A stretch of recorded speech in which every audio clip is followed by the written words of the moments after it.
Hi, I'm here again with the story of Abigail. And they're doing some mowing outside my window today, so if we get a little background noise, I apologize for that. But I didn't want to miss this chance to tell you what I had learned today about Abigail.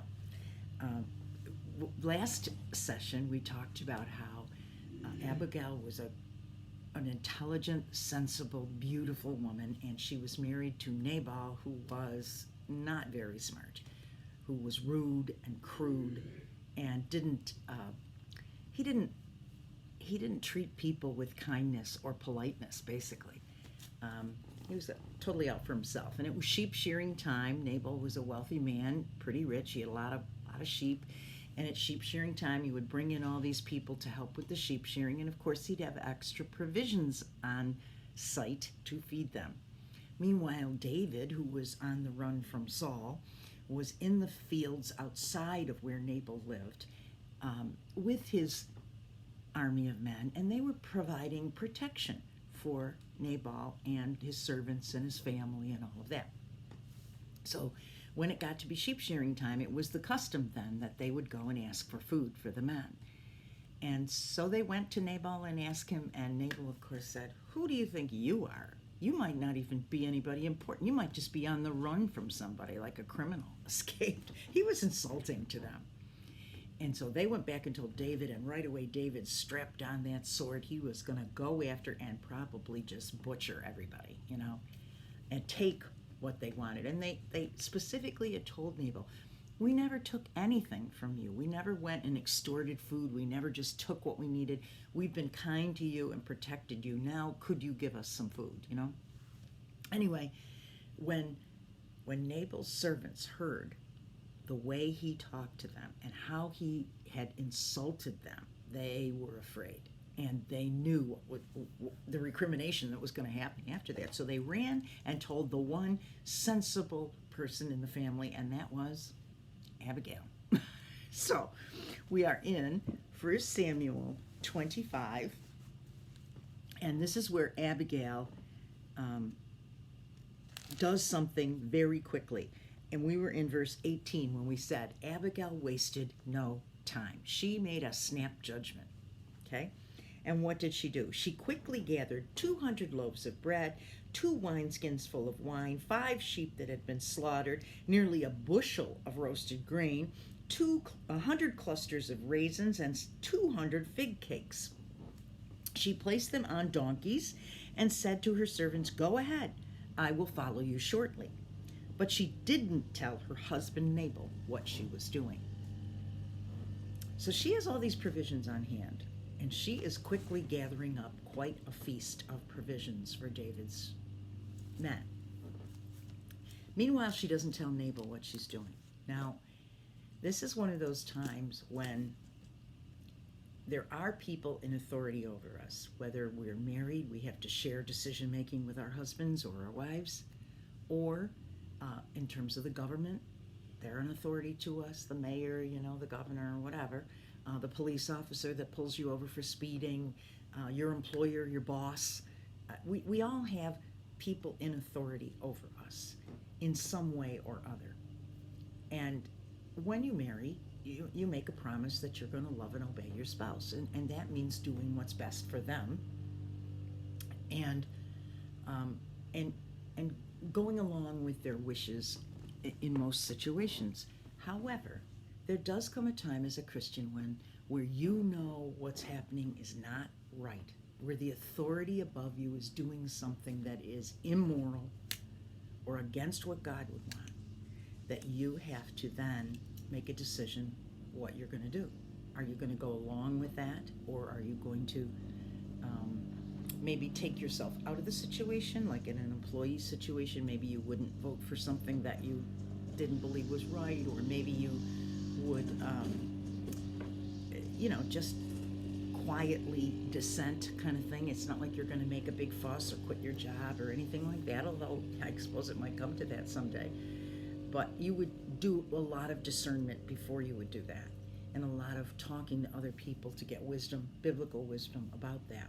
But in terms of a relationship, sometimes people in a relationship will do something that you know is wrong. Okay, and in this case, she didn't feel, from what the servants said, she did not feel she could go reason with Nabal.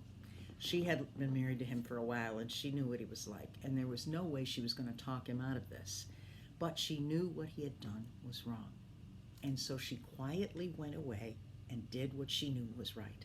And sometimes we're put in that situation as Christians and as wives or husbands or mothers, or fathers, or employees, or members of a group. If you're in a social group, and that social group is going to do something that you don't think is right, say there's gossiping going on or something,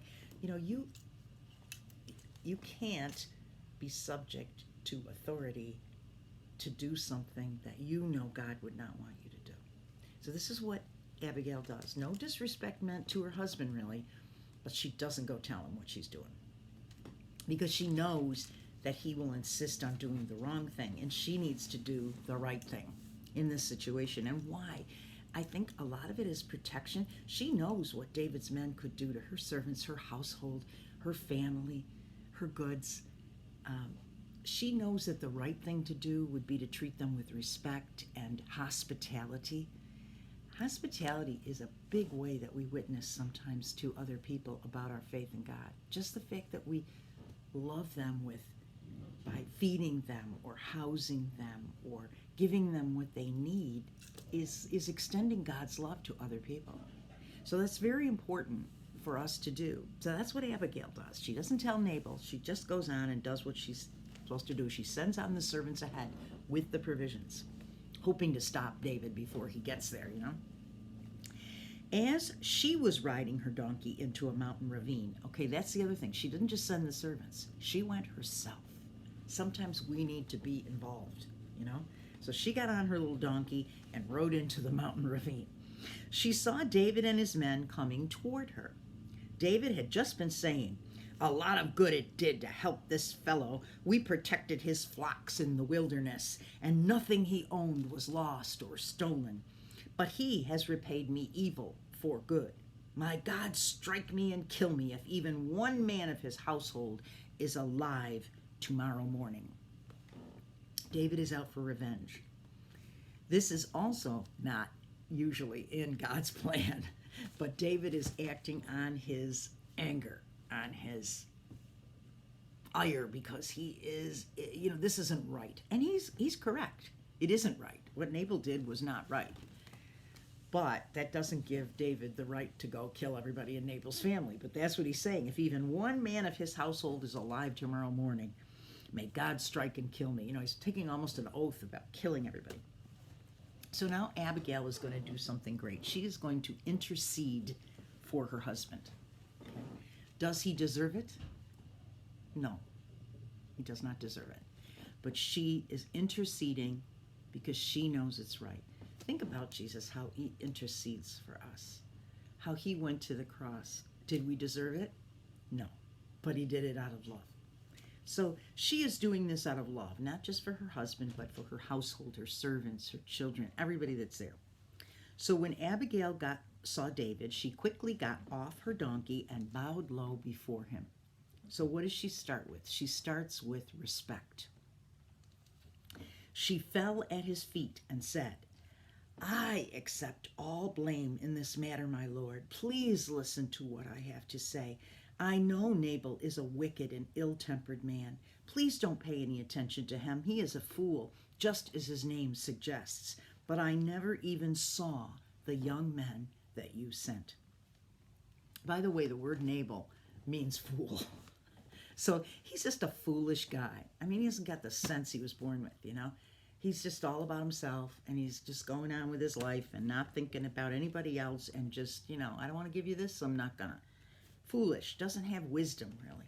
So she is interceding for him, and listen to what she says. I accept the blame. And again, isn't that what Jesus did on the cross? He accepted the blame that should have been ours. And he interceded for us. He did what was necessary to clear the way so we could be safe, we could be saved, we could be happy, we could be righteous. And that is what Abigail's doing. She says, don't blame him. He's wicked. He's evil. I get it. Put the blame on me. Jesus actually could say that about us. They're wicked. They're evil. They're full of sin. They never do anything. They try, and then fail. No matter how much they try, they can never be good enough to be with you, God the Father. So I'm going to intercede. You can put all their blame on me. I love it that Abigail says that. I accept the blame in this matter. Please listen to me. I know Nabal is wicked and ill-tempered man, but please don't pay any attention to him. He's a fool, just as his name suggests. But I never even saw the young men you sent. She wants David to be sure to know that Nabal is the one that sent them away. She didn't even know this was happening. She's saying, I had no part in it at all. So she continues, now, my Lord, as surely as the Lord lives, and you yourself live, since the Lord has kept you from murdering and taking vengeance into your own hands, let all your enemies and those who try to harm you be as cursed as Nabal is. So what she's doing is turning this around a little bit now. She's appealing to him in terms of what she knows God wants. She knows God does not want David to take revenge. So she's saying, since the Lord has kept you from murdering and taking vengeance, how has the Lord kept him from doing that? Well, by sending the provisions and, making sure the servant got to Abigail to tell Abigail what was really going on. And Abigail added, quickly she was led to get these provisions together. That's how the Lord works. He uses other people, to sometimes stop us in our tracks and make us reevaluate what's really going on here. And so she's saying, the Lord stopped you by sending me, by sending these provisions, by having this servant come talk to me. This is the way God worked to stop you from doing something that he did not want you to do. So she's saying, since the Lord has kept you from murdering and taking vengeance into your own hands, now she kind of gives him a blessing. Let all your enemies and those who try to harm you be as cursed as Nabal is. In other words, turn your vengeance around then onto the real problem, Saul's people who are all following you and trying to kill you. Your enemies are trying to kill you. I'm not your enemy, she's saying. I'm not your enemy. And since God has sent me to stop you from taking vengeance on me, I'm giving you a blessing. May your enemies be cursed that way. Instead of the vengeance you're taking on me, may all that anger and all that military might go towards your enemies. May they be cursed as much as Nabal is. And then she adds to this then, and here is a present that I, your servant, have brought to you and your young men. Please forgive me if I have offended you in any way. The Lord will surely reward you with a lasting dynasty, for you are fighting the Lord's battles, and you have not done wrong throughout your entire life. So now she's saying, I'm lining up with you, David, because I know you're on God's side. And you haven't done anything wrong yet, so don't take vengeance on Nabal, because God doesn't want you to do that. And she's saying, forgive me if I've offended you. I love that, because sometimes, really, Abigail did nothing wrong, did she?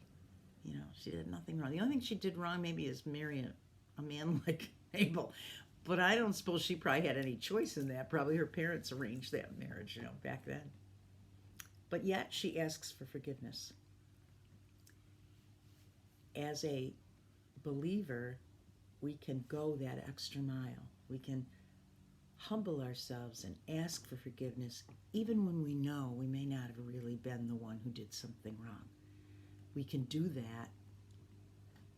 Not always. I don't want to take the blame for everything that's not mine. I don't mean that. I don't want to be a doormat. I think we take it to the extreme when we go that way. But there are times that in order to kind of, make for a peaceful existence among people, that you have to say, if I've done anything wrong, I'm really sorry, And that clears the way then, if we're humble, for someone else to be humble and say, I'm sorry too, If they don't choose to do that, that's on them. It's nothing. I can't control that, but I can at least control whether I'm willing to say, I'm sorry. If I've done anything wrong, if anything happened here that was my fault, I'm really sorry. And that's what Abigail is saying here. She's taking responsibility for the whole situation. And she goes on in verse 29. Even when you're chased by those who seek to kill you, your life is safe in the care of the Lord your God, secure in his treasure pouch. But the lives of your enemies will disappear like stones shot from a sling. When the Lord has done all he promised and has made you the leader of Israel, don't let this be a blemish on your record. Then your conscience won't have to bear the staggering burden of needless bloodshed and vengeance. And when the Lord has done these great things for you, please remember me, your servant. What a great speech. I mean, she is saying, you are a man of God. I'm a woman of God. I'm lining myself up with you because God chose you to be the king. And I know that. And eventually you're going to be king. And you don't want to look back on this and feel remorse because you went in out of temper and did something fast without thinking about it and slayed all these innocent people, you know. I don't have a sword. I don't have an army. I'm sure you don't either. But there are times when I quickly go in and with my tongue or my actions slay something. And then I always regret it. It's that email you type out quickly when you're real mad in response to something. Or it's that phone call that you make real fast without thinking it through. Or that snub you give to somebody because maybe they didn't do what you wanted them to do, you know, and you don't think it through. Wisdom comes when we stop for a moment and we don't react, we respond. When we take a moment, just even 10 seconds to say, Holy Spirit, go before me. Show me the way. Jesus, be my model. Lord, guide my tongue. You know, something like that. Because sometimes it might even take longer than that. I had a situation not that long ago where I got very angry at someone. And I just didn't respond to them for a day. And then said, oh, sorry, I was real busy. You know, that kind of thing. Just something quick to know, you know, to kind of give me more time. And I needed time to settle down before I responded to that person. Because I think if I would have responded originally, I would have probably done some things or said some things that I would have been sorry about later. And this way, there's wisdom in waiting. There's wisdom in praying on it. And that's what Abigail is asking David to do. Think about the fact that you're God's man. Think about the fact that God is with you. Think about what's going to be the repercussions of this years from now when you look back on it. And let me assure you, I'm lined up with you. You know, I'm on your side. And I believe in God, and I know that God has chosen you as king. So she's using this commonality of belief, you know, to make sure that David understands the situation. And we'll see what David's reaction is in the next session. Until then, just think about Abigail. I just think she is such a great lady in a bad situation, in a bad marriage. And yet she is trying to make things right. And I think she's a great role model. I really enjoy reading about her. So until I come back again and finish up the story or talk a little bit more about the rest of the story or work on the rest of the story, until then, just have a blessed day. Bye-bye.